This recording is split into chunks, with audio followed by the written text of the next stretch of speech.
টিনের ঘরে 30 ডিগ্রি তাপমাত্রা সহ্য করতে না পেরে একটি পাখার জন্য নারী পুরুষকে কাপুরুষ বলে।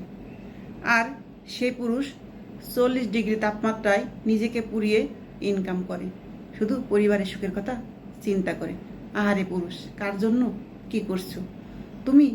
নিচেই নিজের জীবনটা পুড়িয়ে শেষ করছো, এত কষ্ট করছো, নিজের সকাল্লাত সব বিসর্জন দিয়ে শুধু পরিবারের সুখের কথাই চিন্তা করছো। আসলে পুরুষের দুঃখ কেউ বোঝে না। শুধু পুরুষ হলো চাহিদা মেটানোর মেশিন। তারা চাহিদা মেটাতে পারলেই পরিবারের কাছে ভালো, আর না মেটাতে পারলেই সে কাপুরুষ। ঠিক আছে, নারী টিনের ঘরে 30 ডিগ্রি তাপমাত্রা সহ্য করতে পারে না। যদি একটি পাখা না থাকে তাই পুরুষকে হাজারো কথা শুনে দেয়। কিন্তু সেই পুরুষ আমরা কি একবার ভেবে দেখেছি? সেই পুরুষ 40 ডিগ্রি তাপমাত্রা নিজের শরীর পুড়িয়ে কয়লা করে মাথার ঘাম পায়ে ঝরিয়ে এবং নাক দিয়েও রক্ত এসে যায়। ঠিক আছে, সে ইনকাম করে কিসের জন্য? শুধু তার সুখের জন্য না, পরিবার আরও 10 জনকে সুখে রাখার জন্য সেই চিন্তা করে। তার চিন্তা সে কখনোই করে না তার একটি পেট কতটুকু লাগে। শুধু পরিশ্রম করে পরিবারের লোকজনের কথা ভেবে। পুরুষ নিঃস্বার্থভাবে তার জীবনের সব কিছু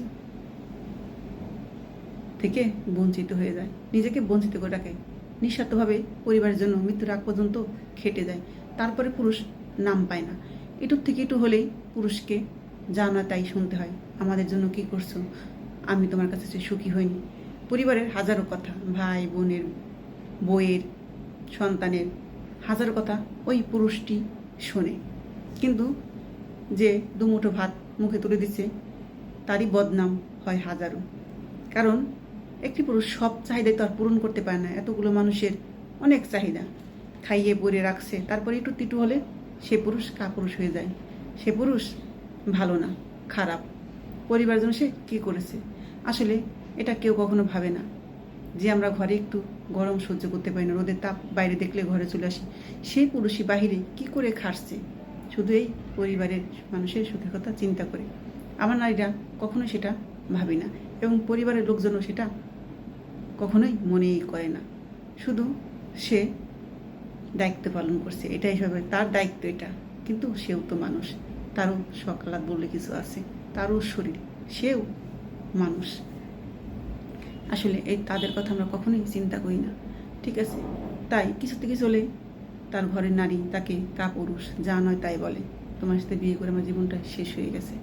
আসলে আমরা একটু যদি কোনো কিছু না পাই তাহলে সব দোষই পুরুষটিকেই দিই। সে চাহিদা মেটাতে পারছে না, সে কে ইনকাম করে? আসলে সে যে পরিবারের জন্য তার জীবনটাই পুড়িয়ে কয়লা করে দিল, এটা কেউ কখনো ভাবেই না। আমরা একটু কম পড়লে তাকে আমরা চেপে ধরি, এটা দিচ্ছ না, ওটা দিচ্ছ না, কিছু পারো না, তোমার কোনো যোগ্যতা নেই, যা নয় তাই বলে। কিন্তু সেই পুরুষ দুঃখ কাকে বলবে? তার বলার জায়গা নেই। সে মুখ বুঝে সহ্য করে নেয়। কী করবে? এটাই যে তার নিয়তি। পুরুষ সারাটা জীবনে নিঃস্বার্থভাবে পরিবারের জন্য করে দেয়, আর বদনামও সেই পুরুষই পায়। আমার কথাগুলো যদি পুরুষ ভাইদের ভালো লাগে অবশ্যই লাইক কমেন্ট শেয়ার করতে ভুলবেন না, সবার কাছে পৌঁছে দেবেন। কারণ পুরুষ নিঃস্বার্থভাবে পরিবারের জন্য খাটে, এটাই বাস্তব।